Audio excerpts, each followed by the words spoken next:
Hey friends, welcome back.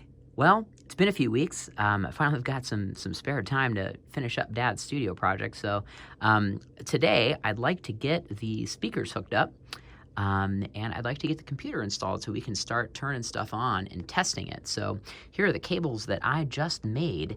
So these guys right here are going to go from the outputs of the 828 into the line in inputs of channels 15 and 16. So these have some nice labels on them, interface out left, as you can see.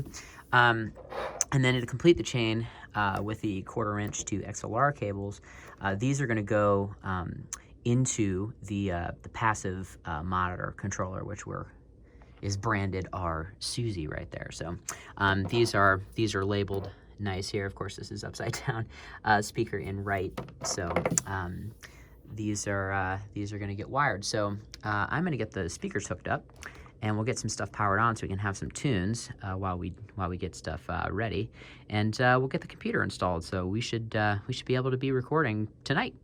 So let's check it out.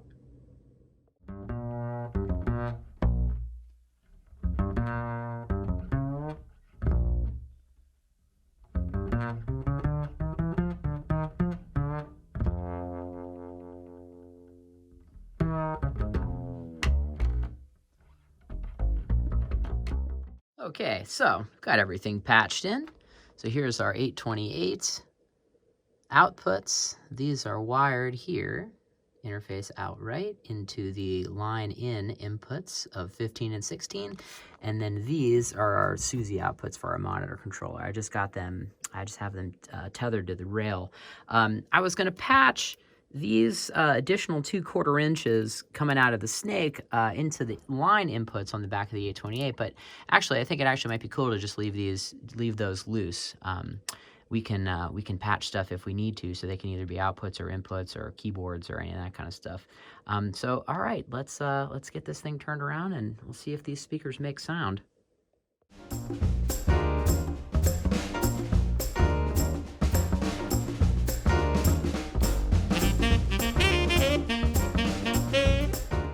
Okay, so we've got this powered on. So I just want to let everybody know the first tune that was played through the sound system was Gaucho, off of Gaucho. It was not Babylon Sisters.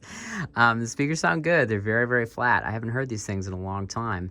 They do sound very similar to the Dynaudio speakers that I have. So this is patched in. And actually, what I didn't show you guys earlier was one of the cool things about this Suzy is there is a TRS 1/8 inch input and a TRS 1/8 inch output, as well as RCAs on the back of this thing.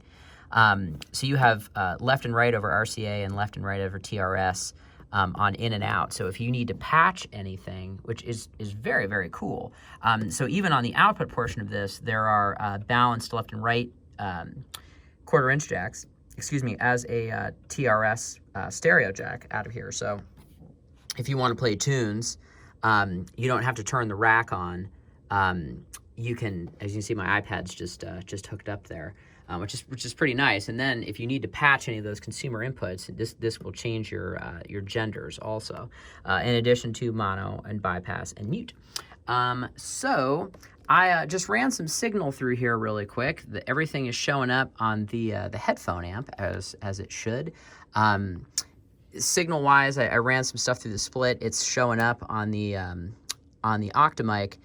It's just not showing up on the 828. And actually, interestingly enough, in analog world, channels 9 through 16, which are patched directly to this, they're not showing up either. So I need to get the computer hooked up. So I'm guessing that just in the EQ mix on the back end of that, there's just some stuff that needs configured really quick. But other than that, rack's on.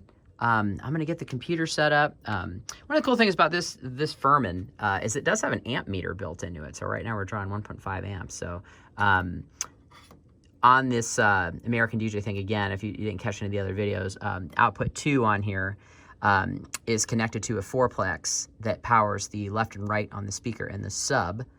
So if you want to turn the speakers on and off, it's this. So I just need to make a label for that. And then 1 on that is the mixer. So you don't have to reach around and grab the switches and stuff. So we get the computer set up.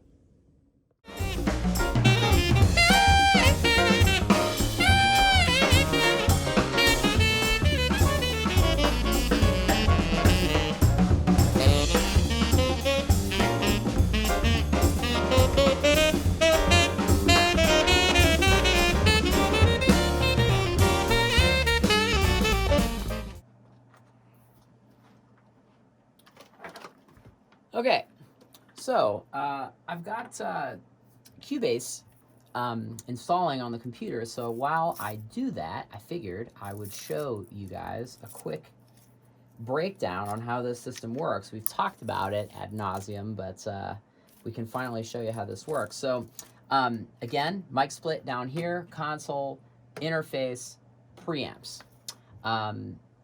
Inputs 1 through 8 are split down here so that when we plug into input 1, hey, we have signal on our preamp right here and input 1, and if we just do a little pre-fader listen right here, we've got it on the console. So this is going to the recorder.